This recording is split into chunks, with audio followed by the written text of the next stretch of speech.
David Garoppolo of the Cigar Authority.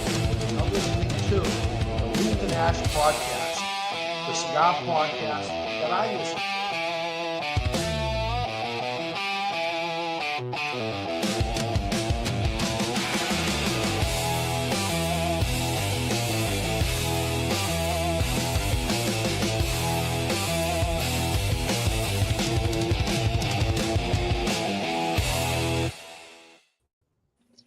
What's going on, guys? Welcome to another episode of the Sip and Smoke Leaf and Ash podcast. On a special episode today, guys, I am one of your hosts. As always, I'm your boy Panda. And as always, I got one of the three other compadres with me, as you guys can see tonight. We have two special guests tonight. But let's start off with, this way, on the top left, Mr. Where's Waldo today, Mr. PC, a.k.a. Silverback. What up, doggy? Man, what's going on, everybody? How everybody doing this great Thursday? Oh, yeah. Thursday it is, my brother. Thursday it is. Guys, right underneath me is no other than our brother from another mother, Mason Good Smokes. What's going on, Mason? Not much. How y'all doing tonight? All We're right, doing good, man. Doing good. And everybody should know this gentleman on the bottom left. We had him and his lovely wife not too long ago. We got Ali from Brother Smoking Stogies. What's going on, Ali? Oh, everything's good. Hope everybody's doing well today. Nice. What is everyone smoking tonight? I'll start off with you, Ali. What are you smoking? Well, what I will tell you is a special blend. I named it Ali's Legacy because this is probably something special for me.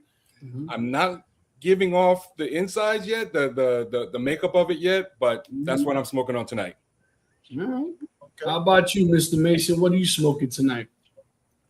I'm smoking the Viola Pagliacci de Cigari from the Cigar Clowns. Oh, nice. That's a good smoke. Let me tell you something. For that price point on those cigars, you cannot beat it. You know, you cannot beat that price point. I definitely think it hits above that price point. How about you, PC? What are you smoking on tonight, buddy? Most definitely one of my favorites, man, the LFD La Flor Dominican, then Giro, baby. Okay. And your boy is smoking one of the original blends of the Mars Demar with the original band by Hayes Gray. You know, this bad boy's been marinating in the locker for quite some time. So it's on point. It's been a while since I've had this particular smoke. But guys, if you guys saw my post earlier today, obviously you guys are well aware that June is Men's Mental Health Awareness Month. And as you can see in the panel, we're going to have that talk today. It's a serious talk, a talk and a conversation that needs to be had.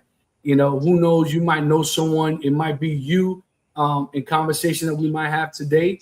And hopefully, if you are, hopefully by the end of the show, you feel some type of relief, be able to reach out and speak to someone close, a therapist or whoever. But in other words, we're going to get right into it, gentlemen.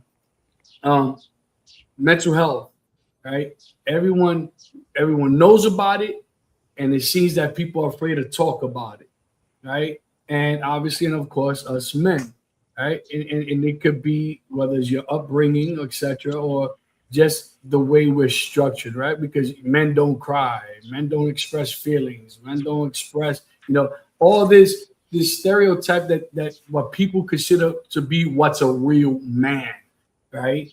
Not understanding that, if you shed a tear, it doesn't make you less of a man, And there are some statistics that I was. It's funny because as I was looking and doing my research, it's all over the place, but it all seems to, the bottom line is all the same.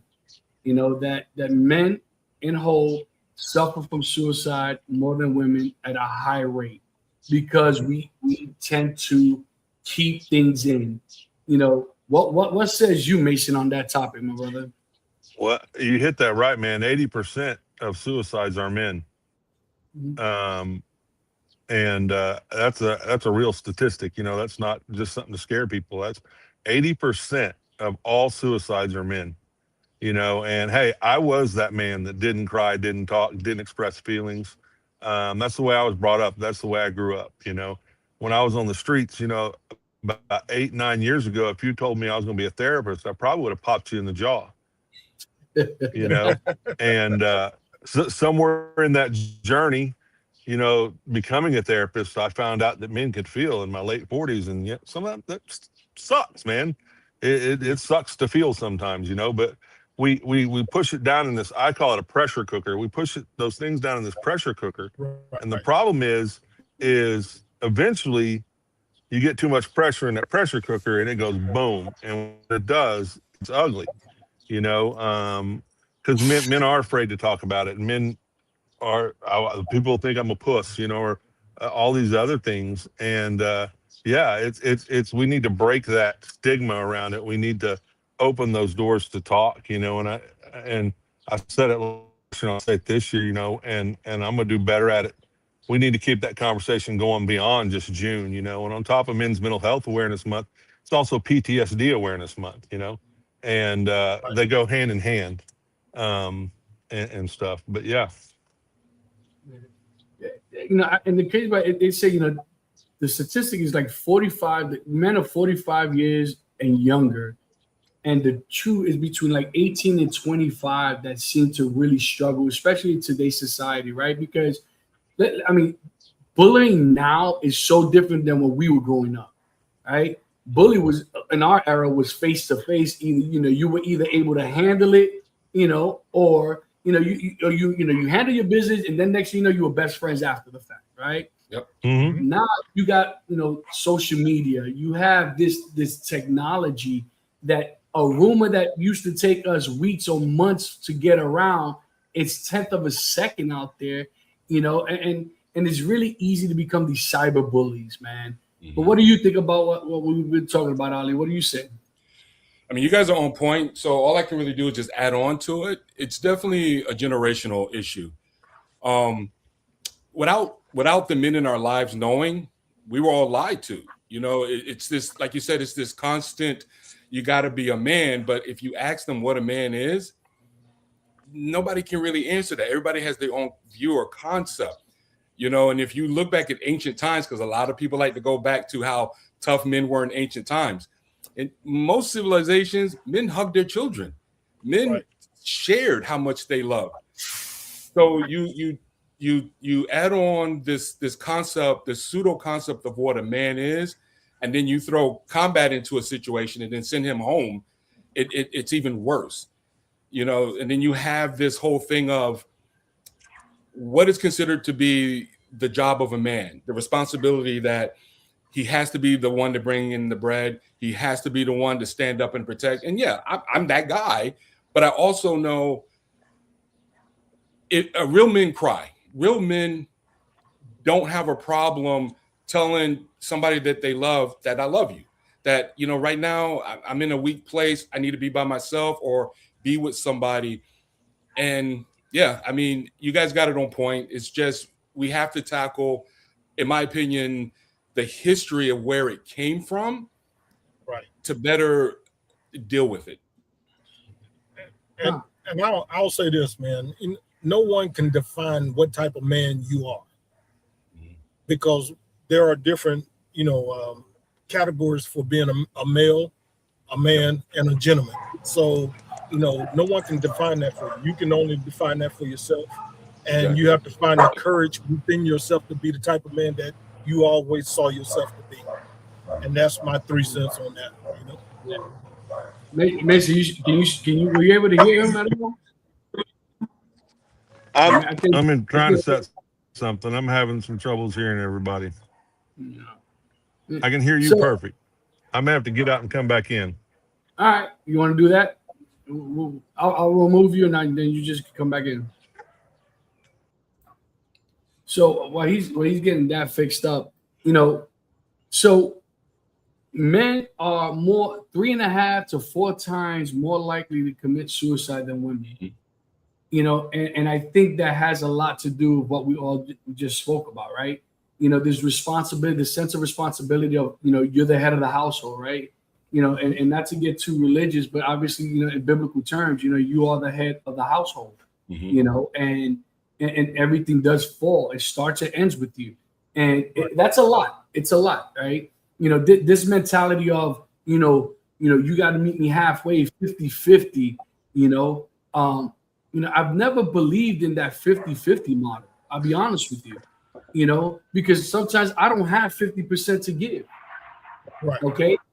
Sometimes I only have 20, and my wife got to pick up that 80%, and it's stressful, right? In the beginning, to build that dynamic in a relationship, to be able to be honest with yourself as a man, be like, I can't handle this.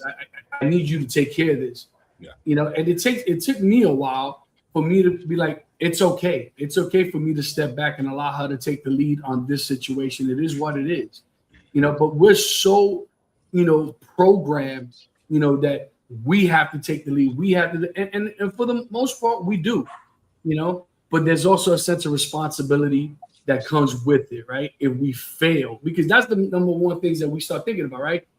Am I providing for my family? Do they have a good roof over there? Am I being able to feed them? Am I able to clothe them? And then when you add children to this menu, it just completely.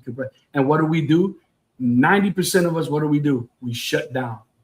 We don't want to talk about it. Everything's okay. And those two words are the most scariest words, right? I'm okay. I'm good. I'm fine. We're so used to saying that, right? And most of the time, most people don't want to follow up with the question, right? Nobody want to be like, "Are you sure you're fine? Are you sure you good?" Yeah, I'm good. I'm all right. And it's funny because, the more you probe, the more you'll get out of them. And next thing you know, you're having a whole hour, 2-hour conversation, letting this man let go that he's been holding for God knows how long, and you continue just because you went beyond I'm okay. Yeah. And it's just like, what? It's okay to be not okay. It really is. It's okay to be not okay.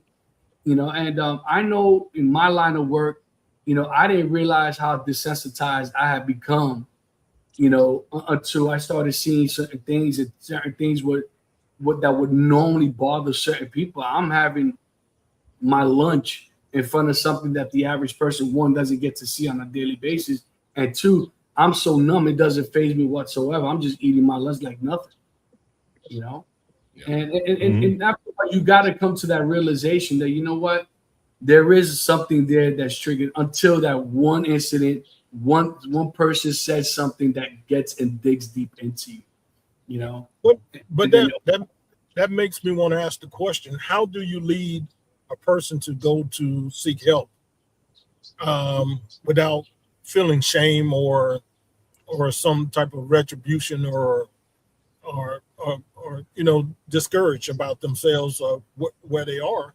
Because basically what you do when you go seek help is you basically put the mirror up to your face. Am I not right? Yeah, I mean, it is a touchy thing because, I think we can all four of us consider and say we know what that feels like. You know what I mean? Right. The best way in my experience is they need to hear that a lot. They need to believe that they only need one person that they trust. Doesn't have to be a family member. It could be just a friend, somebody that won't judge them. Like, if I can share a personal story. And as I say the story, I have to say this. Number one, we all have to admit that we're broken and that we're never going to get fixed. But what we're going to do is try to fill in as many cracks as we can, because when you can recognize that you're broken, it's actually easier to fix. Because if you don't acknowledge it, you're not going to try to fix it, right? So growing up, I never had like an affectionate hug in the sense of I'm crying, I'm boo-hooing, and then having mother or father come up and go, "Oh, baby, it's okay, pat, pat, pat." I've had hugs for every other reason, but never that. And to this day, I can still remember my father's face and his voice when he gave me the last hug. I was like about 10 years old. I'm going to bed, and I was like, "Hey, Daddy, can I have a hug?" And he looked at me and went, "Okay, this is the last one." And it was, right? So decades later, I'm in that mood, okay? That trigger. And my wife saw it, because one thing I did was try to help my wife understand psychology, to understand how to help, because we're the worst patients out there, right? We can help everybody else. I know, Mason, you know exactly what I'm talking about. We can help everybody else. We can't help ourselves. So I'm doing my thing. I'm going off, blah, blah, blah. And she just had this look. And she, mind you now, I hug my wife every day. You know, I love my wife. Just, ooh, you know. But this day, she looked at me and she came at me with this hug that it didn't feel right. And I just remember recoiling, just going, what are you doing? What are you doing? What are you doing?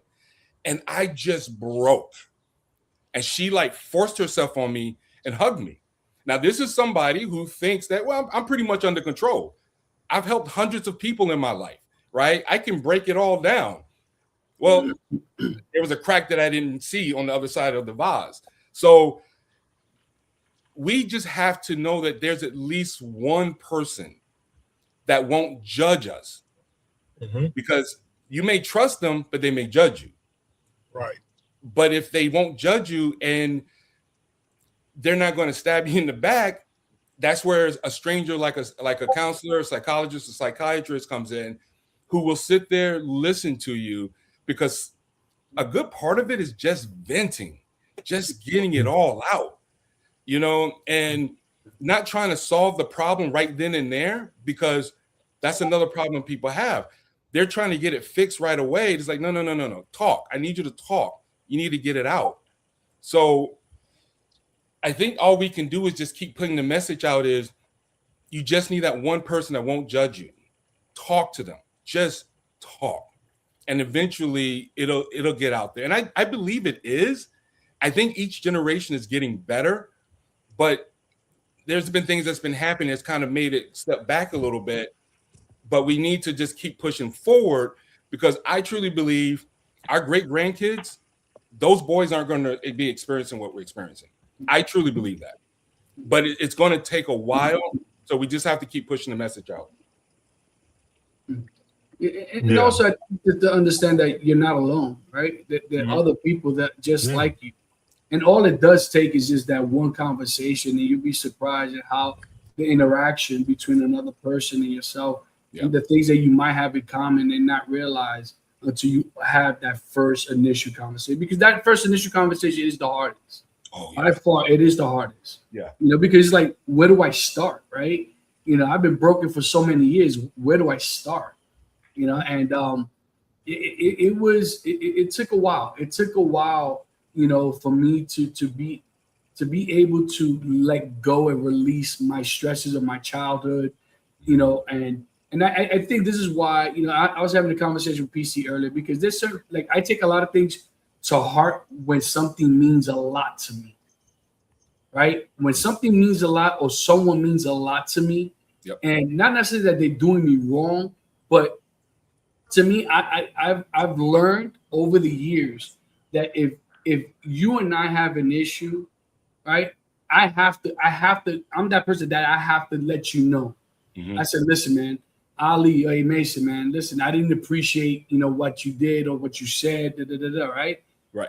It releases my anxieties, right? Because I know myself that I cannot afford to let that settle with me. Yeah. Because I know my reactions, right? And I can't blame either one of you if you guys continue doing or saying that something that bothered me, right? If I didn't address it immediately. If I wait 6 months down the road, but hey guys, you remember 6 months ago when you said blah blah blah? What meaning does it have? Nothing, right? So I think that's another thing that we need to learn, that if we have something that's bearing down on us, that we need to be able to express it, obviously respectfully, right? No matter how you're feeling at that particular moment.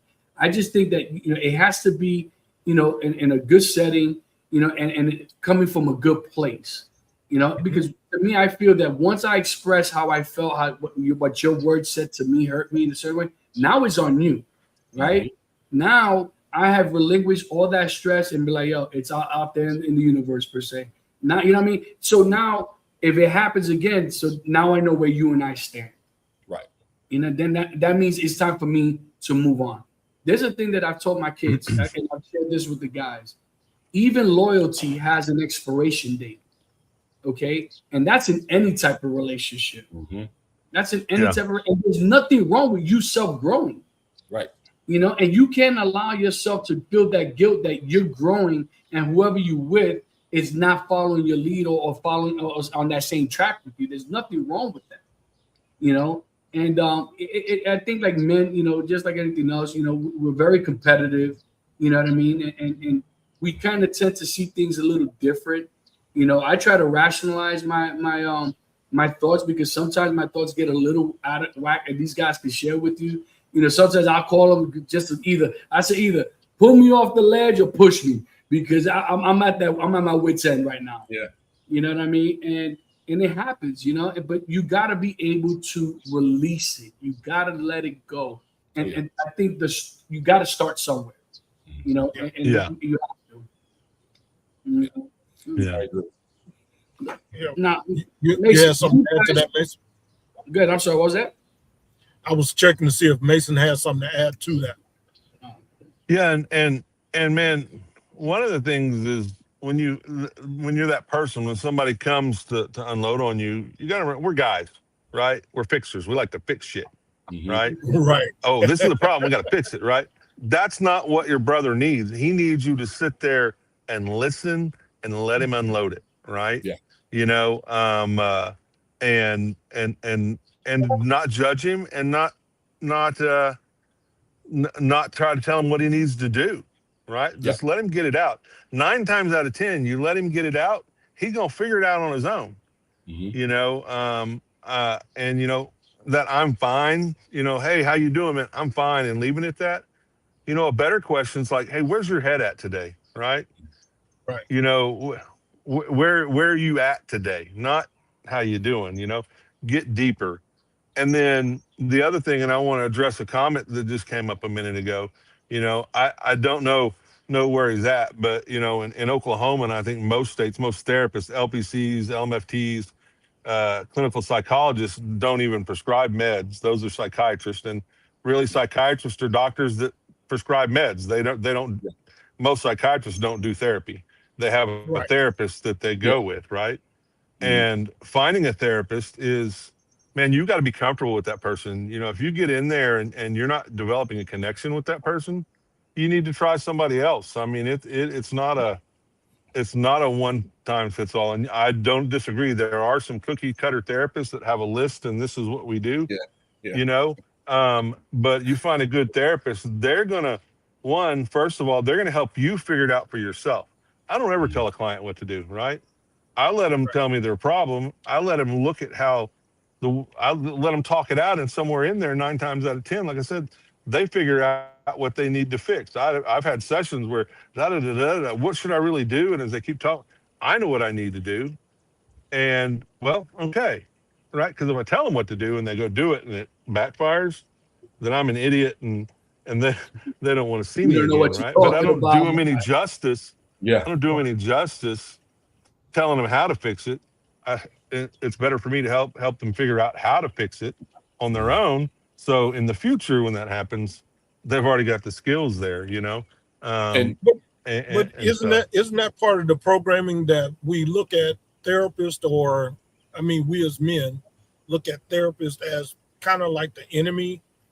Why do I want this guy inside my head? And you're actually not letting the guy in your head. Right. You're just telling him your thoughts. If I can Now answer that, you're inside your own head, and you're judging yourself in a sense. there are 3 levels, basically. Now, I'm sorry, I didn't mean to cut you off. No, It's you're fine. this is a subject that I love talking about when I get a chance to with other people. So I can admit I'm a little excited. Right. So, like Mason said, there are levels, right? So you have your counselors, which is where I try to send a lot of people towards. You have your psychologist, and then you have your psychiatrist. And just like you said, with the psychiatrist, they're just all about the meds. They'll send you off. And the reason why, as a psychologist, I'll try to send people to counselors is because sometimes all they really need, I'm there for people. If you just need me to listen, I'm going to listen. My specialty is to help solve some serious problems, right? And you may not always need that. And lots of times you don't need it. You just need to be heard. And it means a lot because we all grew up, all four of us here. I don't know your lives growing up, but I can guarantee you we weren't listened to as kids. You know what I mean? And then we spit that back to our kids. Like, Right. you know, it like with my sons, I tell them the hardest thing it is to be a parent is to listen. And I have 3 boys from mid-20s to 30s. And I asked them, all of them, have you ever came to me and I seem annoyed? And they went, no. Every time we came to you, you know, you stopped everything. I said, but let me tell you a secret that now you're men. Whenever you came to me and I'm sitting down, I'm like, okay, I've had a rough day. I've dealt with patients that have just like, I'm that gives you, working in clinical gives you PTSD, right? And I'm still dealing with my stuff from the military. I'm still dealing with my stuff from the kids. And now it's time for me to watch The Simpsons. That's all I want is The Simpsons. And then I get Daddy. And I'm like, what's up, son? Click. And I'm listening. Why? Because that's what I wanted. But I told him in my head, I'm going, oh, God damn, what? You know? And we have to understand that we got to stop the cycle. And I push counselors a lot. People like Mason are needed more than people realize. And to answer your question, they're more afraid of us and psychiatrists than counselors, you know, because they're expecting what they see in movies and TVs, which they show psychiatrists like digging into their heads, giving them meds, digging into their heads, giving them meds. So they do have a bad concept of what counselors do and what psychologists do. And and to also feed off to what you said, Mason, I use these personal terminologies where these are my personal things. So don't go around saying this is what it is like on a professional basis. I use the term practitioner and professional. Okay. A professional person is the person that went to school, learned everything. There's the checkbox. It's not that they're not good. It's just they're following their training. They can have 3 people with the exact same symptoms, exact same problems, and they're going to treat them all the same. A practitioner is going to listen to each one separately, listen, and then go, oh, this is your problem. So what we're going to do is we're going to keep talking. Oh, this is your problem. You may actually have a medical problem. Let us keep talking, and then we can get you up to the next level. And then, oh, you're just a Karen. Stop it, right? And I think if we push out the message that that's all you're dealing with, and like Mason said, if the one that you're dealing with right now isn't working for you, keep going, keep moving until you find that perfect match. You know, somebody that feels you, you feel them, and it's a great first step. Yeah. And it's a relationship, you know. I tell every new client in the first session after we've done the initial screenings and all that, I come in and I do a session where I call it the I love me session. It's where I tell them about me, right? And who I am, what I did, you know, I was a Marine, I was a cop, all these things.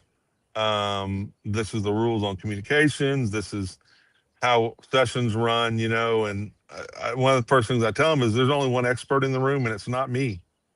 It's you, because they're the expert on them. And I'll give them, if it's the book knowledge stuff, I'm your guy.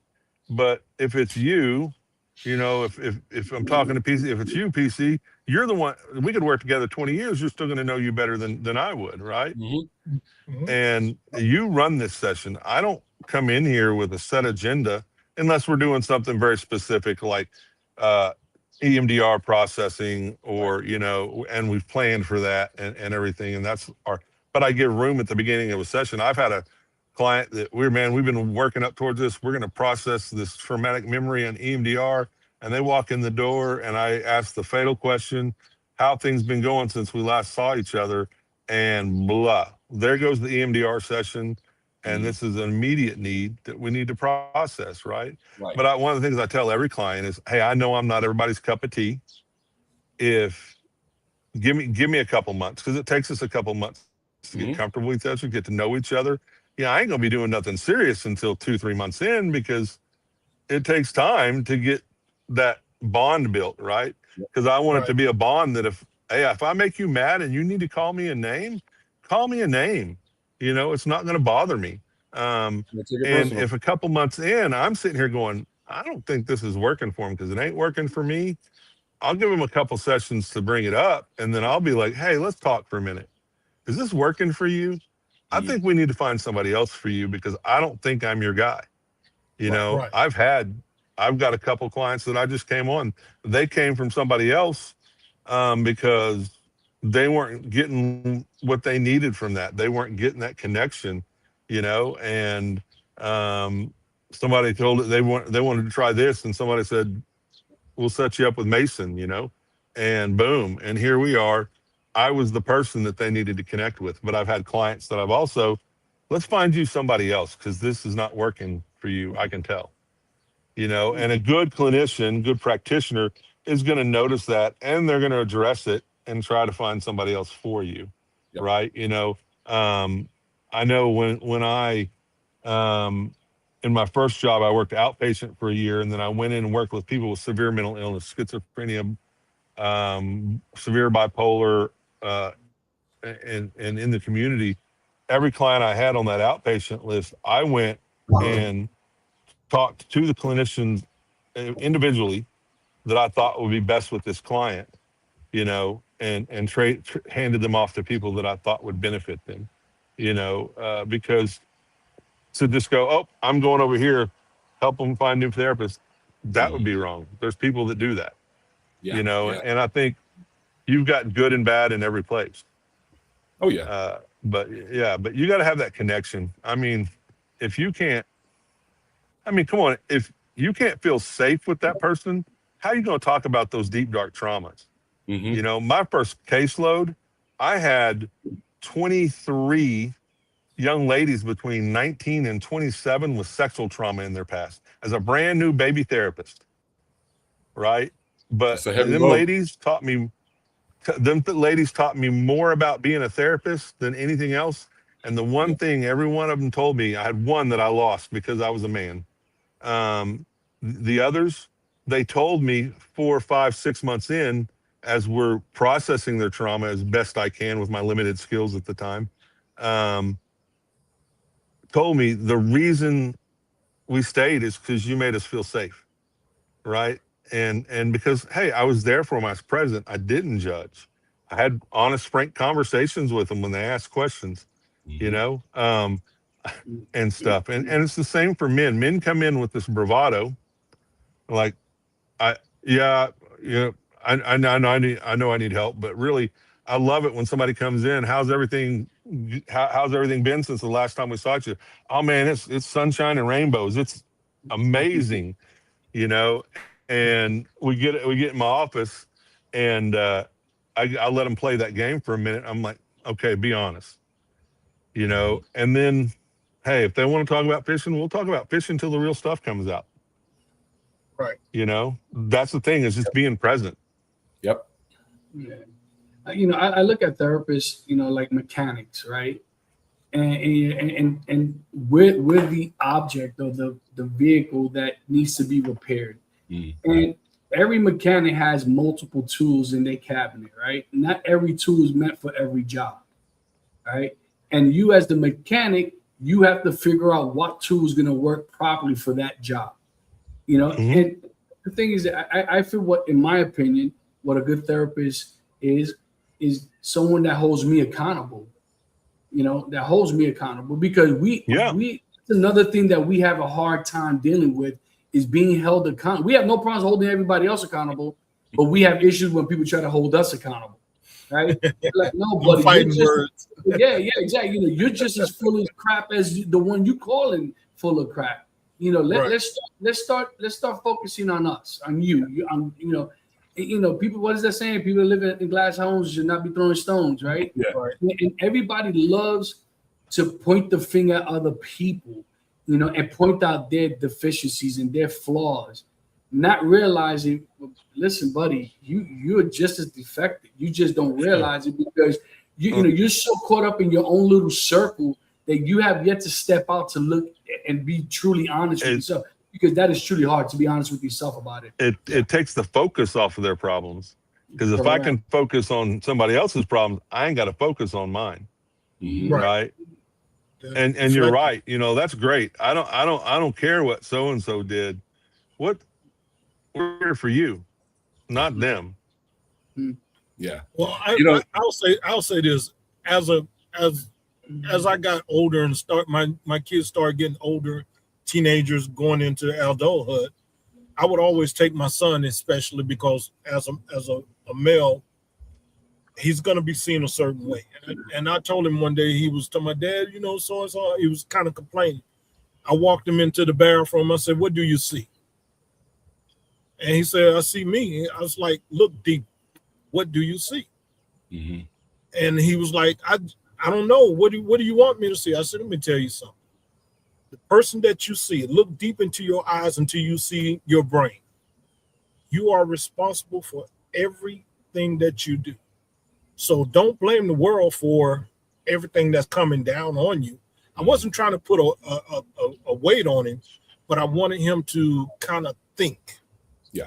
If there's a problem, it starts with me and not the outside, because the outside is going to pile on you anyway. So that's something that I taught him to do. If there's a problem, look at yourself first and then start looking at everything else. Start compartmentalizing everything from that point on.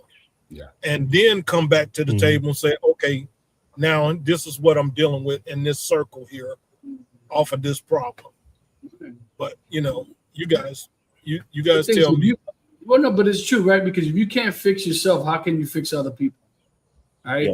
Yeah. And listen, and Mason, you could understand this coming from law enforcement, right? What's our jobs, right? We end up encountering people at their worst point in time in their lives, right? They're always at the worst time. And we got to have and wear multiple hats, you know, at that particular moment. You know how hard it is sometimes to try to resolve someone else's problem when you run into a problem that you yourself have at home. And it's like you're looking at a case, right? You're in front of an incident that's like, man, this sounds and looks way too familiar and too close to home for me. And I've had a couple of those encounters, man. And it's like, here I'm telling this individual how to resolve their problem. Well, you need to do this with your child, and you need to do that. And I'm like, I remember getting into that car and when I worked the road. I'm like, you hypocrite. You know, I was like, you need to start taking your own advice and you know, and once again, holding yourself accountable. You know, it's hard. It's hard to be honest with yourself and understand your true defects, right? Because we don't have any defects. What defects?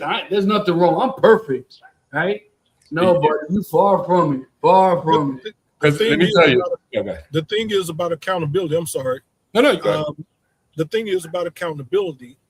Once you start to hold yourself accountable for things, and you start looking at your defects, and then you start looking at what's good and what's bad about me. And you start to learn what your worth is. And that's a lot of time, a lot of people don't look at what their worth is. And that puts them in a good space. Don't let someone else tell you what your worth is. You should know what your worth is to the world and to yourself. And me personally, whether people think it's a joke or not, start high. And you'll fall right where you need to be. But I'm sorry. Go ahead. No apologies. This is all of it's great. And just to kind of piggyback off of what you three just said, it kind of brought me back to a couple of things that I do.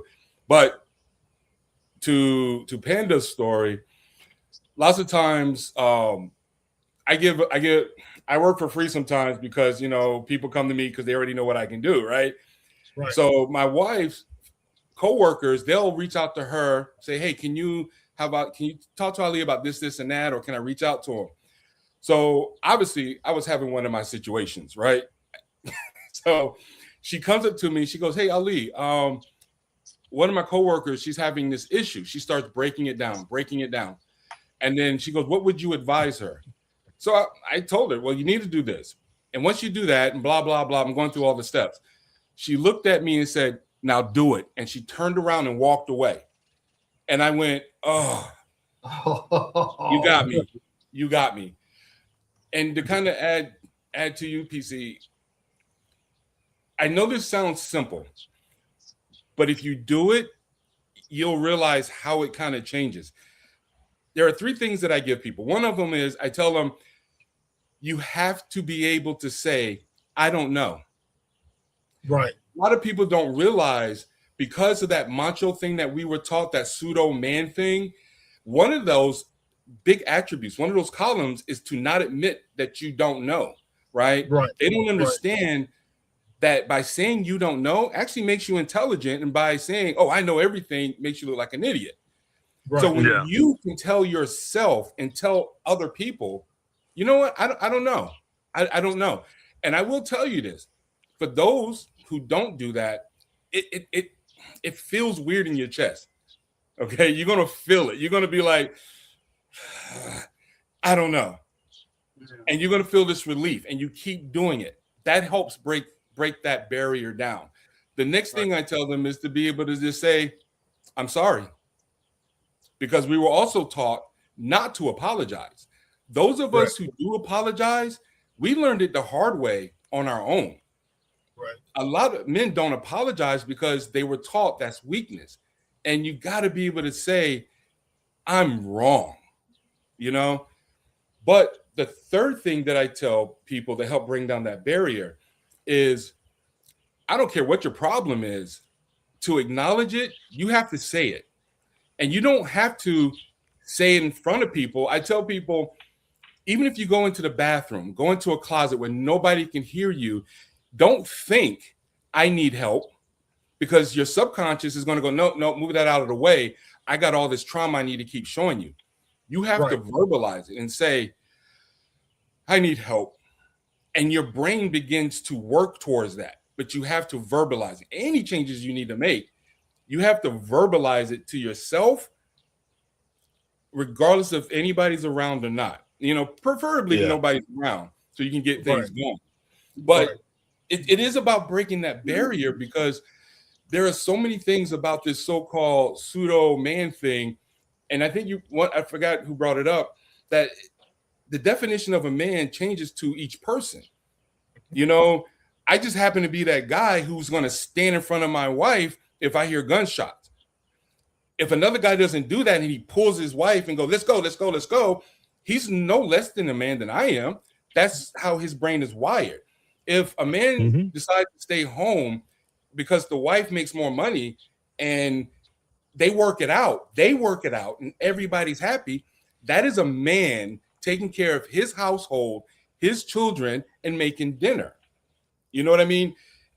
It's one of those things that you have to, like you said, I don't remember who said it, but you have to find out who you are as a man, because we have to get out of this weird concept of masculinity. Because if you notice, no matter where you go, it's all the same. That same distorted view of masculinity, it's identical across, which means it's a bad thing. Anything that's identical straight across, no matter who you're with, you may need to look at it and change it. I call that groupthink. Oh, yeah, that's exactly what it is. It's groupthink. Yeah, that's exactly what it is. And we need to break it. Yeah. Guys, give me 1 second so I can just give a quick shout out in regards to our sponsorship. You guys know I'm smoking the Imars Demar, and this is our sponsor for this show. And Lurch, get back, because I have an answer for you, or a suggestion anyways. Stay tuned. Savor every moment with Hayes Gray Cigar. Each blend is crafted for bold flavor, veteran-inspired character, and premium construction. From smooth and approachable to rich and complex in flavor, Hayes Gray delivers a cigar for every palate. Now available our new release, Irmãos do Mar. Order Hayes Gray Cigars online at Fat Boys Cigars and from Wolfpack Cigar Club and the Cigar Vault, Oakdale.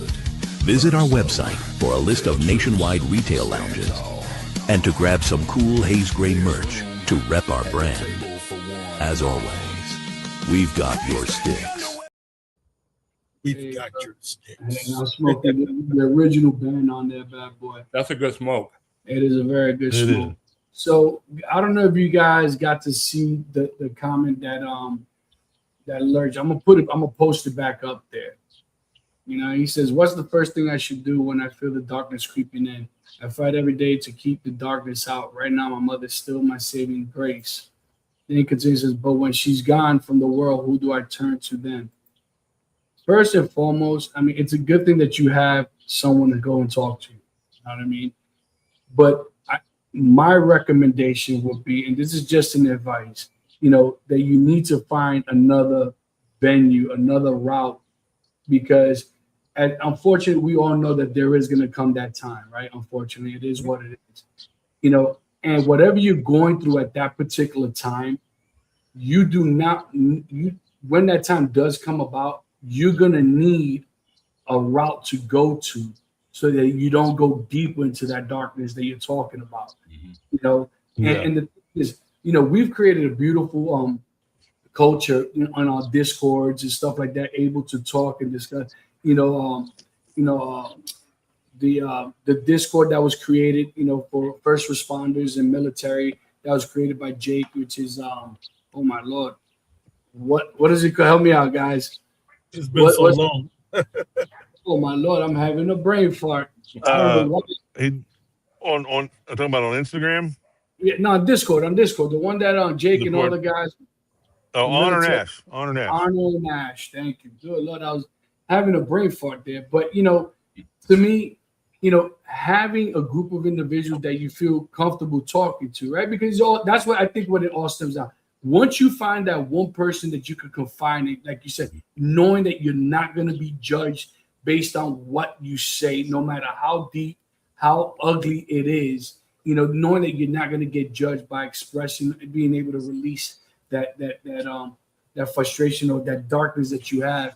You know, there was a point in time that I was in a very, very dark place, you know, and being in the line of work that I do is not the greatest place to be in, you know, because you tend to overreact when you don't need to be overreacting. You know, you tend to do things that you probably wouldn't normally do if your head was screwed on right.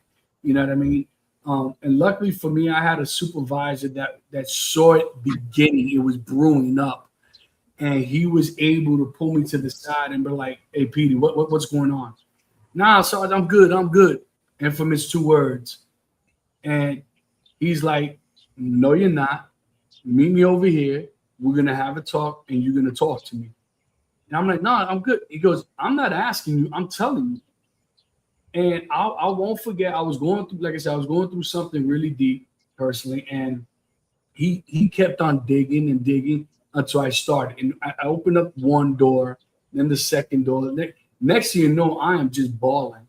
I am crying uncontrollably, and I'm like to the point that I'm shaking because part of the psyche in me was like, "Dude, man up, man. What the hell you doing crying in front of another grown-ass man? What the hell's wrong?" But I couldn't even stop myself from crying, you know? And I can tell you that my breakthrough, you know, was one when my firstborn came to life, which was my daughter. You know, when my daughter came to, I was in a whole different place mentally. You know, I was that guy. I was the one that wanted to kick that door in. You know, I was full of piss and vinegar, you know, when I first started on the job, you know, like, kick ass, take names, let's go, you know. And all of a sudden, from one day to the next, my priorities drastically changed. I'm like, I can't be reckless no more. I can't do all the stupid foolishness that I've been doing for the last umpteen years. And because now I got somebody that truly is going to rely on me, you know, and I have to change my ways. And I started doing a lot of self-reflecting, and I did not like what you were saying with yourself, PC. I did not like the man that was staring back at me. And because of that, I started growing a resentment towards myself, right? And it wasn't until I ended up getting another job, a part-time job, which our job allows us to, at a substance abuse treatment center, and they had me responsible for juveniles. And I remember, you know, Brayton, these kids that had this substance abuse, and I'm listening to all their stories. And I remember when my wall just came crashing down. And from there, from one day to the next, I started viewing things and seeing things so different, you know. And I was like, you know, I'm not that angry person anymore. I'm not, you know, I could sympathize and empathize with people and kind of give, you know, give them my opinion when they ask for it, right? Because that's sometimes the hardest part, because there's a reason why God gave us 2 ears and 1 mouth. You know what I'm saying? And so and sometimes, you know, we want so much to voice our opinion, give advice, and this and that. And like you guys said, it's so important just to keep your mouth shut and let them talk. Because I know that's what works for me. You know? Mhm. And look, Panda, you said what the hell is this? What I don't know what Don said. We have built such a great culture. If the darkness creeps in somebody, it's always there. Absolutely. You know, and I agree, and I'm grateful for this community.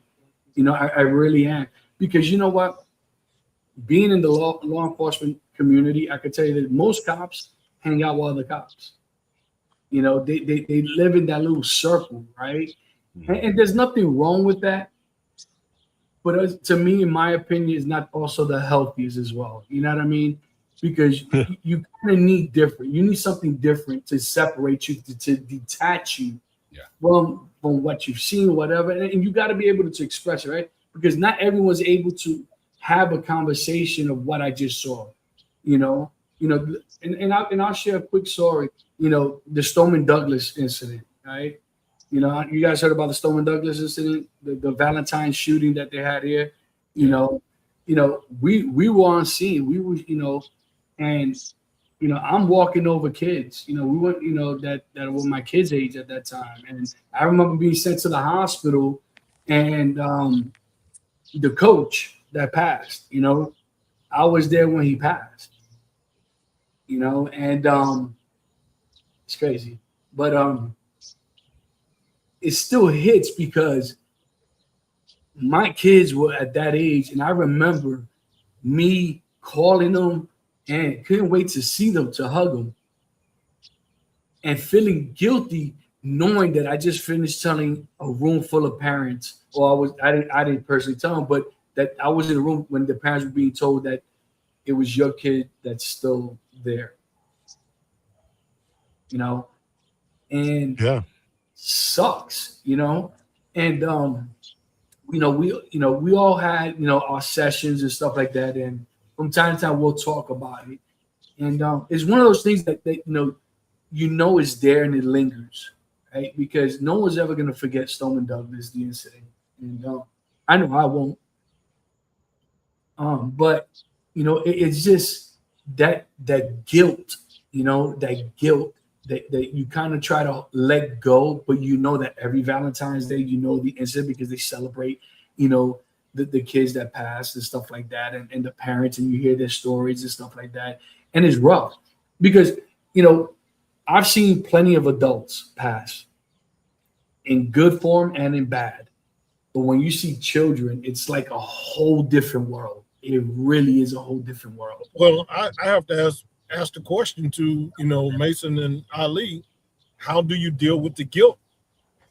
Because that's something in your subconscious that keeps coming up, or you get triggered. How do you deal with it? Well, there are different ways to deal with it, but it starts off with something you've probably heard a lot. Like it's not your fault. I dealt with survival guilt myself. I've kind of been in a similar situation, but in the military with kids, and it still bothers me. And it hurts. But what I tell people is, and what I had to tell myself, is be there for those who are still here. See what you can do, even if it's the smallest thing, to make a difference, that you're here for a reason. And you kind of got to be careful because, you know, not everybody is religious or have the same religious beliefs. Mm-hmm. But I do believe no matter what, you're here for a reason. And while you're Right. here, don't let that tragedy be in vain, and don't put it all on you, because, but it's hard without a doubt. but you just have to remind yourself, okay, I just experienced this. That story took me back to a place too, Panda. But yeah, it's one of those things where you just have to go, no, I'm here for a reason. And as hard as it is, we also have to admit, I know this is going to sound rough. It's called life. And we have to understand that life is beautiful, but in that beauty, there's some tragedies. And we just have to do what we can for others when we can. That's one of my approaches. Yeah. I mean, I still remember, man, I had been in several years, about 5 years when my daughter was born. And I had worked SID deaths before and gone on about my business. And my daughter was probably about 3 months old. And I worked a SID death. I went to the hospital, you know, they couldn't save the baby. I went in and told the parents that their baby was gone, you know, and the whole time, all I'm wanting to do is get out of there. I left that hospital and I drove straight home. I told dispatch I'm unavailable for a little bit. Drove straight home. I still remember I walked in my house, walked through the house. My daughter was asleep in her bed. I picked her up and my wife's like, what's going on? She could tell something was wrong. I didn't even talk to her. And I picked up my daughter and I walked into the living room and I just collapsed in my recliner and just held her and cried. I don't even know for how long. And part of the reason I was crying is because that could have been her, you know? And the other part was guilt that I can go home and do this. Right.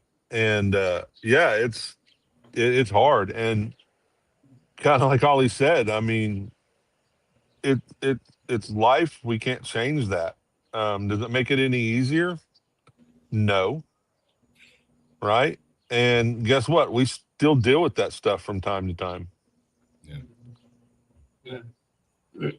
Yeah, and it's crazy because it's like over the course of I just celebrated 28 years on the job June 1st. You know the crazy part that 28 years ago, I will never ever forget my very first call by myself as a rookie right out of FTO. And I've shared this with the guys. You know, get a call, it's midnight, or close, you know, it's the night shift, and car drove into a canal. And I'm the first one there, and I see headlights, and I see an older lady with two little kids soaking wet, and another gentleman. So apparently the gentleman was doing a jog around this trail, saw the car going, he dove in, got the grandmother and the two little girls. But she's screaming, telling me that two of her grandsons are still in the car. So the car, I see the headlights up. So I call dispatch, inform them what's going on. I'm going in. I take my belt off, throw it in the car, close it, and I dive in the canal.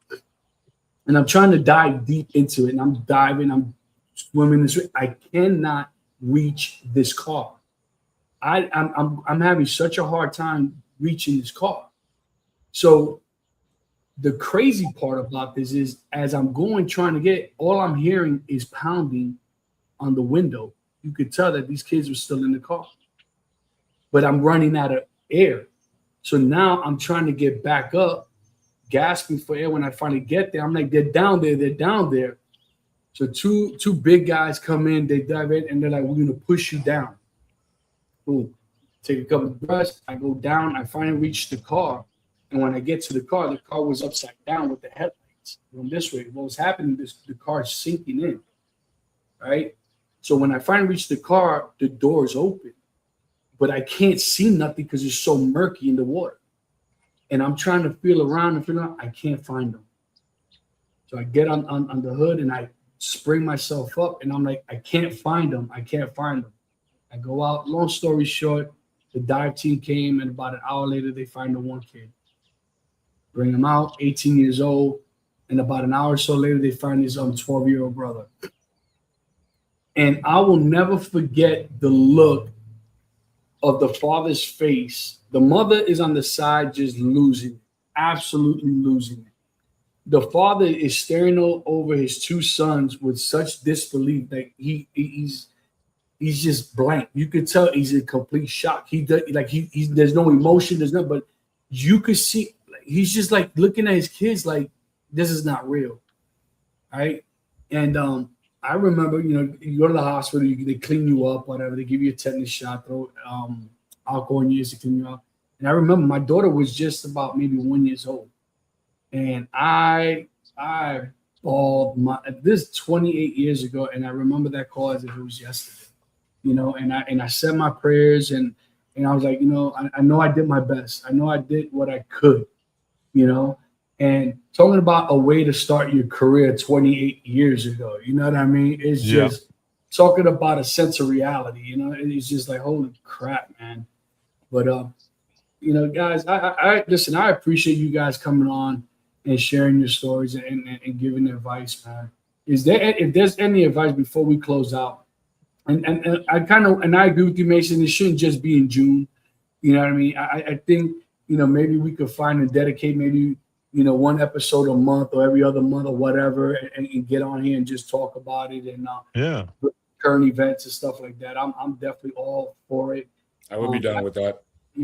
Is there any advice, Mason, that you would give anybody that's out there possibly listening now or down the road when they see this episode? I mean, what advice would you give them? Well, the first thing is stop trying to man up, pull yourself up by the bootstraps, and don't be afraid to ask for help. Asking for help actually takes more strength and is a bigger show of strength than sucking it in, right? Yeah. And hey, if you're the guy that somebody comes to, shut up, get out of the way, and let them unload it. Let them make them feel safe and comfortable to tell you it, and don't try to fix it. Yeah. How about you, Ali? What advice would you give? Mason said it all, but to add to that, you're not out there by yourself. There is no horror out there that only one person faced. There is somebody else who's faced that horror, and you're not in there by yourself, even though it may feel like it. And there's somebody out there who's willing to listen. They are willing to listen. They're out there, and send them my way if you need to. You know what I mean? So, yeah, we're all here for you. Yeah. Yeah. Yeah, absolutely. And I definitely, tip my hat to those that have the courage to go and seek the help that they need, because you know what, in one form or another, we are all broken in one form or another, and it's just a matter of taking the time to find that person that you need to help you and that you're willing to talk and open up to. Don't like Mason said, don't try to man up and try to suck it in, because you know what, you don't realize the damage that you're not only doing to yourself but to your loved ones. Mm-hmm. Your loved ones suffer they suffer with you, just in a different way. PC, you got anything to add, my brother? Yeah, I do. And don't put off what you can do today, tomorrow. This is a totally different situation. I had a buddy, man, and he didn't do anything to himself, but just to show you how short life is, he picked up the phone. He and we played high school football together. I saw him around town every so often. And he got sick, went to the hospital.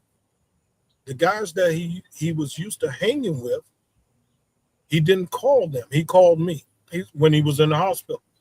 Hey man, I couldn't call such and such. I didn't think, can you get over here? I just want to see you, man, so I can talk to you. I said, sure, I'll be over there, man. And, as soon as I can. I said, right now I'm not feeling well, but I'll get there as soon as I can. Hung up the phone, had food poisoning, didn't know it, but it postponed me going to the hospital. I called him the next day. His wife picks up the phone and said he's no longer with us. Mm. And that happened to me twice in life. If someone comes to you, stop what you're doing, no matter what's going on, and go see about them, because they may not be here tomorrow. And that's a Yeah. lesson that I would never, ever forget, man. And I carry that with me, you know, but I also process it as I go along too. So, you know, if we do another segment, I'll tell you my story to go along with that. And that way we can, you know, you'll get a better understanding why I see life the way that I do. Because every day is a good day to me. Yeah. You know, but that's all I have to say, brothers. Don't put it off. And listen, guys, this is not the norm episode that we had. Obviously, this is a more serious episode, and we take this serious, and it means a lot, you know. And obviously, you know, these guys took the time over their busy schedule to be with us, and I appreciate each and every one of you guys that partake and gave your input as well on the comment section. If you guys, we're definitely gonna be doing more of this, and you're gonna see more of us, and possibly Don and JJ with us just the same. So we can all share our own versions of what has happened and how we've dealt with them. Yeah. And as guys, if you like what you see, subscribe, hit that notification bell, hit that also. Anytime we go live, you will be notified that we are live. And as always, guys, we love you, and we'll catch you on the next one. Peace.